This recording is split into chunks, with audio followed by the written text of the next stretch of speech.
नमस्कार दोस्तों, daily news India में आपका बहुत बहुत स्वागत है। एक बार फिर से हिंडनबर्ग और अडानी सामने हैं और इस पर कोटक बीच में आ गया। दरअसल सेबी के ऊपर जो अटैक हुआ है हिंडनबर्ग का, इस बार वो बहुत तीखा और बड़ा अटैक है।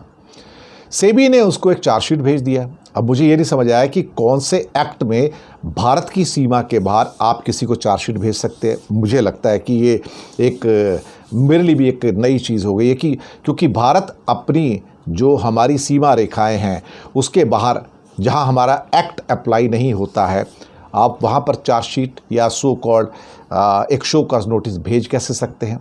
ये सारी दिक्कत तो मुझे लगता है सेबी को शायद पता भी नहीं लगा होगा। मेल कर दिया, उन्होंने सोचा कि हम कर सकते हैं, और कहीं जिस देश में हिंडनबर्ग है कहीं उस देश ने ऑब्जेक्शन ले लिया तो भारतीयों को लेने के देने पड़ जाएंगे।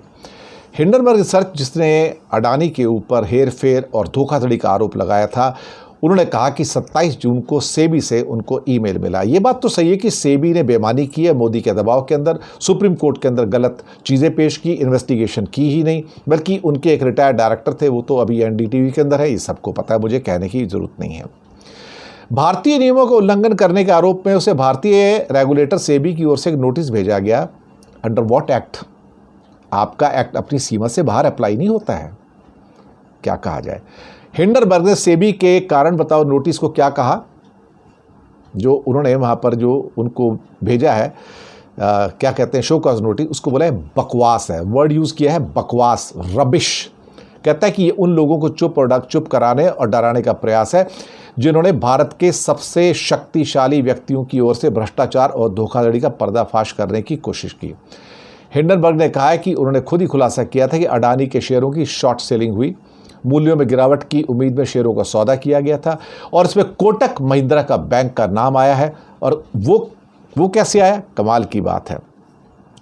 सेबी पर टिप्पणी करते हुए हिंडनबर्ग क्या बोल गए। उनका कहना था कि खुलासों के 1.5 साल बीत जाने के बाद भी सेबी ने जो भी उसके अंदर सो कॉल्ड फैक्चुअल जो एरर्स थी उनकी पहचान करने में, या फैक्चुअल ब्लंडर्स जो थे उनकी पहचान करने में वो विफल रहे, या फिर दिखाया गया कि हम विफल हो गए।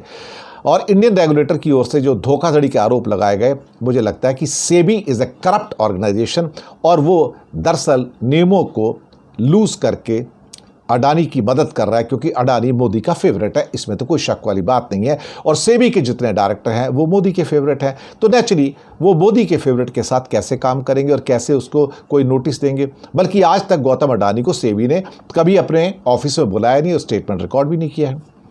अब हिंडनबर्ग ने अडानी के शेयरों को शॉर्ट करने के लिए दर्जनों फर्मों के साथ मिलकर काम किया, पैसे कमाए, और फिर हिंडनबर्ग ने कहा कि हमारे पास एक निवेशक भागीदार था, नाम नहीं बताया, लेकिन सवाल ये पैदा होता है कि ये हो क्या रहा है।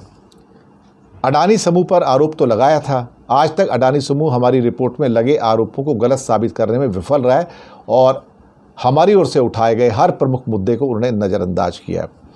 हिंडनबर्ग ने 2023 की रिपोर्ट में कहा था कि गौतम अडानी और उनके भाई विनोद अडानी, जो साइप्रस का पासपोर्ट है उनके पास, वो दरअसल उनके पास शेल कंपनियों का एक बड़ा नेटवर्क है जो साइप्रस में है, दुबई में है, मॉरिशस में है, हांगकांग में है, सिंगापुर में है, और कैसे उनके माध्यम से अरबों खरबों रुपए का व्यापार किया जाता है, कैसे पैसे को साइफन आउट किया जाता है, और फिर कैसे एक चीज़ की कीमत बढ़ा के इंडिया में लाया जाता है, जैसे कोयला है, और उसके ज़्यादा पैसे सरकार से वसूल कर लिए जाते हैं।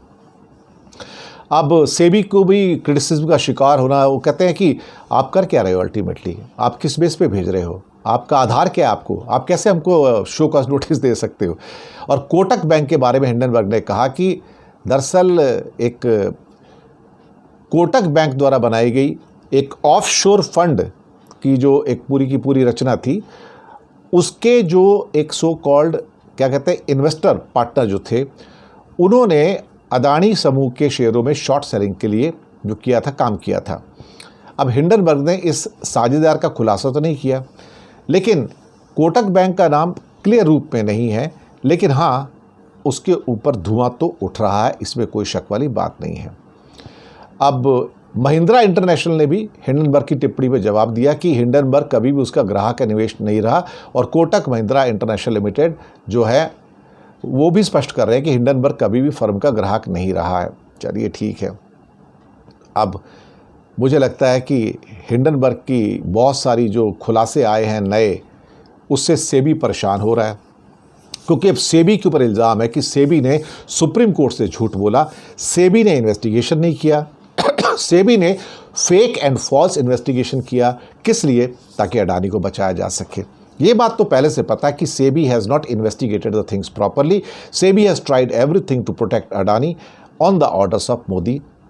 What more is needed now? अब क्या कहा जाए, जिस दिन मोदी जाएंगे उसी दिन ये काले कलंक बाहर आएंगे। शुक्रिया।